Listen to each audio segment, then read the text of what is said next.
also plead with you to join me in thanking the Almighty Father, the God of heaven and earth, for the many graces, benefits, blessings, and favors that he has bestowed on our dear Nana Uche-Sribo from his birth to his ascension to the Jabin stool of Oyoko clan. The good Lord gave him a wonderfully great health and paternally led him through babyhood and infancy. He helped him to successfully go through his elementary school studies that landed him at Opoku-Ware Secondary School, which is named after one of the greatest kings of Asante, Katechie Opoku-Ware I, the immediate successor of Opemsuo Osetutu I. We hail the Lord for giving him a brilliant academic studentship, which easily earned him a place in the Kwame Nkrumah Tertiary Institution. Again, he sailed through university studies with the assistance of the Lord, in whom he trusted and on whom he relied. It was no surprise that from that university, Nana Uche-Sribo received easily one of the most prestigious academic accolades of Bachelor of Science in Engineering. May God's name be blessed. Like the great scholar of destiny that he was, instead of using his rare academic tool to earn money for himself, Nana Uche-Sribo was rather interested in using his hard-earned qualification for the benefit of his people. Thus, Uche-Sribo can be likened to the great servant of the Lord, spoken of in scriptures in 4 beautiful poems in Isaiah chapters 40 to 56. This servant is the beloved of the Lord. God knew him. He was born before he was born, and God destined him to be the light of the nations. This servant was to suffer for his people to a point where he would accept the faith to be like a true lamb to be slaughtered for his people. This servant's role, which God destined Nana Uche-Sribo to play for Dame man, Asante man, Ghana man, and the world, was initially concretely expressed in his divinely instituted appointment as the overlord of the Gabin state. In short, we thank the Lord for choosing Nana Uche-Sribo as the paramount chief of the Gabin traditional area 50 years ago. God has enabled him to live up to the expectation of who a good king should be and how to act in support of his subjects. We human beings are the most intelligent, freest, the noblest of the creatures on our planet. Yet, we are the most miserable, the most dependent. The young of an animal, the elephant, or the sheep, or the goat, gets up and walks about almost at the instant when he is born, it is born. It learns its habits and its behavior patterns instinctively, but not so the human being. The human being cannot survive without the care of his mother or father or any other human being. Without the meticulous care of these people, a human being cannot have a language, cannot eat, cannot drink. A human being will die in a matter of days after his death if there is no other person to help him. So human beings must come together to form a community of intelligent beings seeking a common good, bonum commune, to achieve security, biological progress, abundance, physical, intellectual, and economic development. In short, to survive. When two or more people so assemble, they need a leadership that will lead them on the path to the aim of their society. Again, survival, security, economic independence, and sociability. It is upon the performance of the leadership that the community depends on the realization of their joint quest. While the leadership sacrifices the affairs of the community to achieve the greatest possible benefit of life, the same leadership has to direct the community away from anything that is detrimental to its progress. The leadership helps to attain the greatest possible good and to avoid the greatest possible evil. Good leadership makes laws that are good for the community, institutes punishment for those whose behavior is against the good of the society, and above all, laws surface for the community. For this to happen from time to time, immemorial, cultures, societies, civilizations have adopted different ways of looking after the society called politics. And so we have empires, kingdoms, parliamentary democracy, caliphates, emirates, oligarchies, plutocracies, and so on. It was God who directed our people to go in for the type of governance that we are all used to, namely chieftaincy. Chieftaincy then is the God-given way in which we in Ghana traditionally practice politics. The chief acts at the three levels, in Ashanti at least, at the three levels of the society. At the level of the village or community, we have a chief who governs that community with the heads of the clans in that community.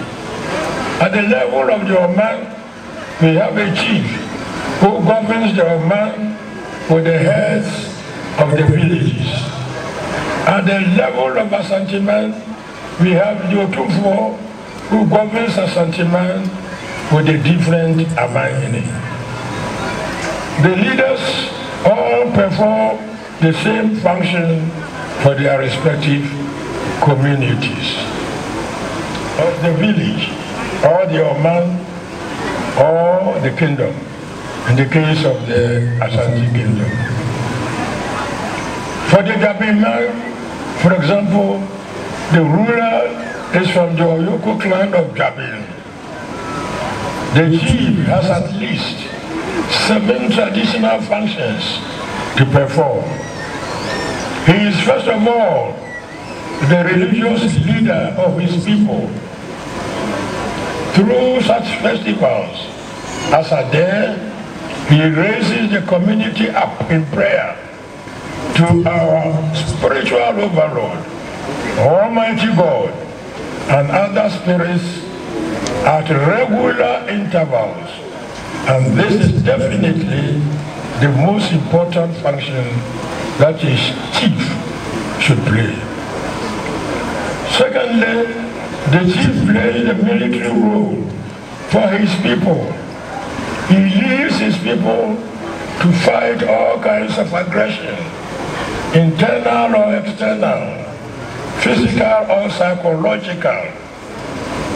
Traditionally, the chief, with his consultants and counselors or elders, play the role of legislator. He makes rules and regulations to govern his people. He plays the role of the judiciary. A chief plays the function of the executive, seeing to it that different sections of the society are faithful to their obligations and enjoy their rights. The chief again should be one who plays a social role, giving his people the opportunity to enjoy life, to be sure of their security, and to live amicably with other members of the society. Last but not the least, the traditional chief, ideally, is the custodian of culture. Culture here is not to be interpreted as dancing and drumming and singing, but every aspect of life, entertainment, law, mannerism, etiquette, different institutions and so on. It deals with the whole area of the way of life of the people.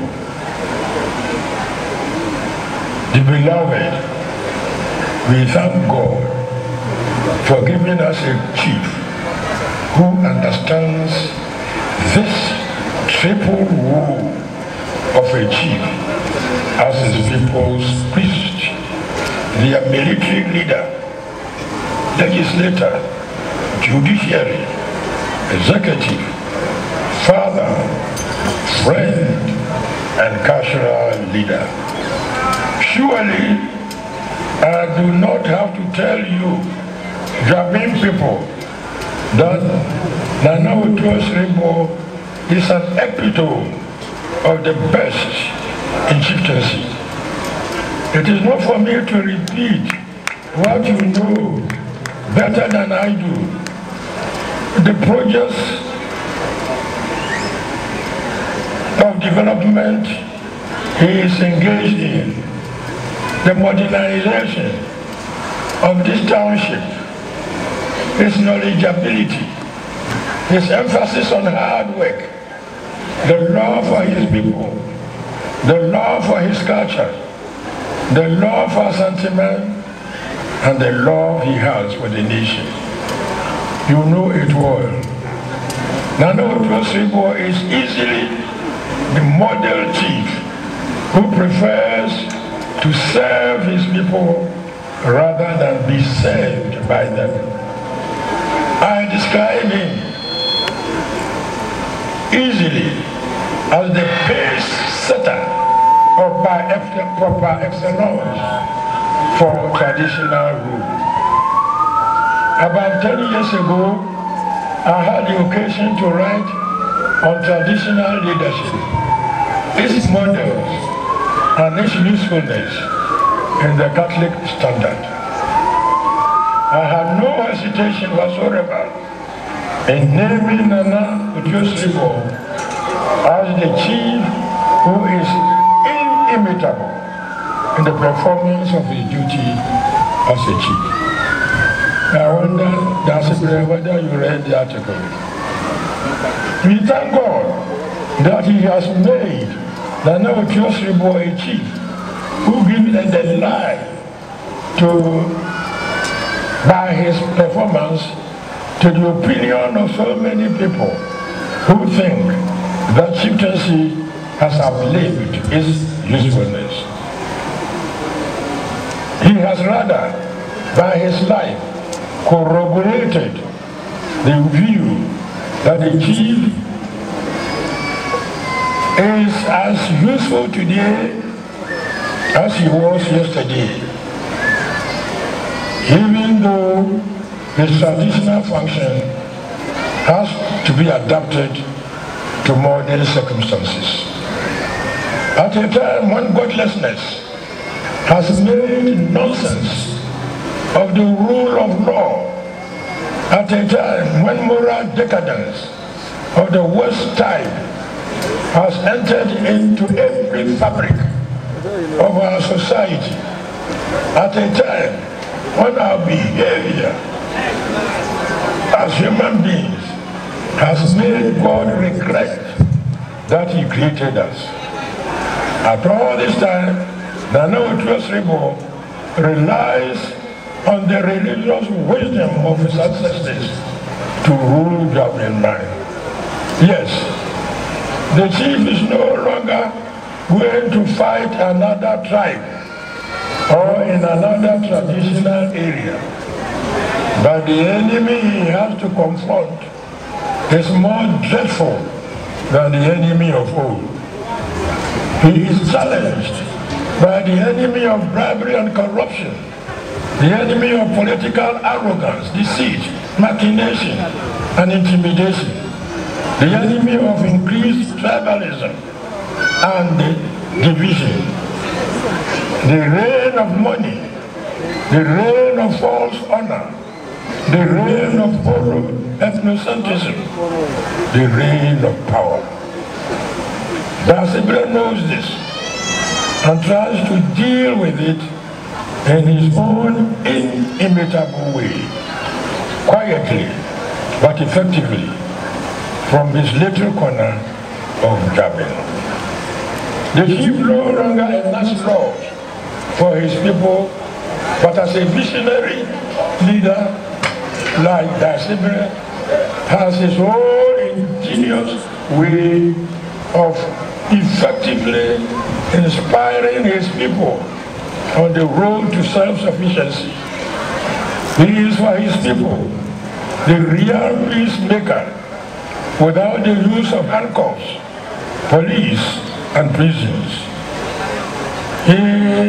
He not only draws attention of government to his people's justifiable needs, he also does his best to make his people under his leadership as self-reliant as they can.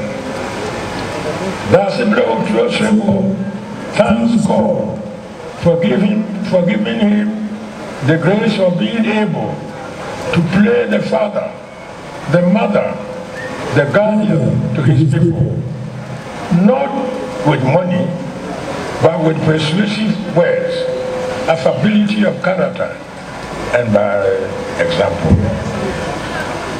When many chiefs are losing their respectability, the Nanotios Ribo is gaining more respect. He does not cherish to land for himself. He does not refuse to give land for development of powers. He does not ask for compensation for monies given by his predecessors 80 years ago to build a school. He hates Galamsey. He does not, he does his best not to abuse the power of a chief. Above all, Almighty God, we thank you sincerely for giving us a chief who raises high the flag of Japan and Ghana. And the Catholic Church thanks you, Almighty God, for giving us the chief who raises high the flag of the Catholic Church.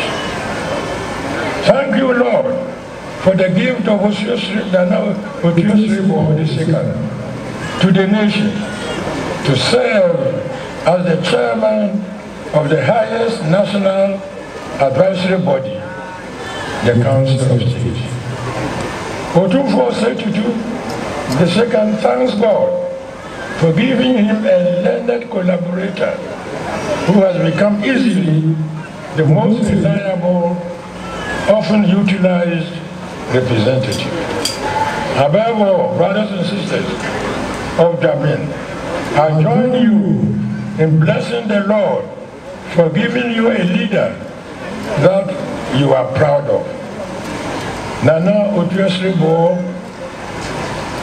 wants nothing from you in return for his service to you, but your prayers. I promise you to join you in praying for Dasibre Otius Ribor, your worthy servant. Dasibre, congratulations on your attainment of half a century on the Japanese stool. It is a golden jubilee. The word jubilee is from the Hebrew word yobel. Yobel is the horn of a ram. After every 49 years on the Jewish calendar, the yobel is sounded to announce the year of favor, jubilee, the following year. This is a year in which the Lord commanded in Leviticus, do not take advantage of each other. There will always be poor people in the land. Therefore, I command you to be open-handed toward your brothers and sisters and toward the poor and the needy in the land. If one of your countrymen becomes poor among you and sells himself to you, do not make him work as a slave. Follow the decrees. Follow my decrees and be careful to obey my laws, and you will live safely in the land. This is the year in which Jews took stock of their life, especially with regard to their relationship, between God and themselves. Where they realize that they have done their best, they determine to do even better in the 50 years ahead. Where they realize that they have been lacking in something, they decide to amend their life. If we examine the reign of Dasibre Otius Ribor for the past 50 years, there will be much to be happy about, much to be joyful about, much to be proud of, much to congratulate ourselves for. For this, we thank God. A critical examination, however, will surely reveal areas of challenges. Such a challenge is the political antagonism among people of the same Japan area. Let us do something about it. There is no reason why, because somebody is NPP, and another person is NDC, and another person belongs to another party, they should be enemies. Another challenge will be the challenge of bribery and corruption, which I have already mentioned. We will meet challenge of crime, which results from poverty, which in turn is a result of laziness on the part of some of us. But above all, we will meet the challenge of juvenile delinquency, boys and girls taken to drugs, engaging in immoral activities, which God does not approve. Jabemai Dwasielsa, Esieni Kajas Niaseda, Jabemai Mau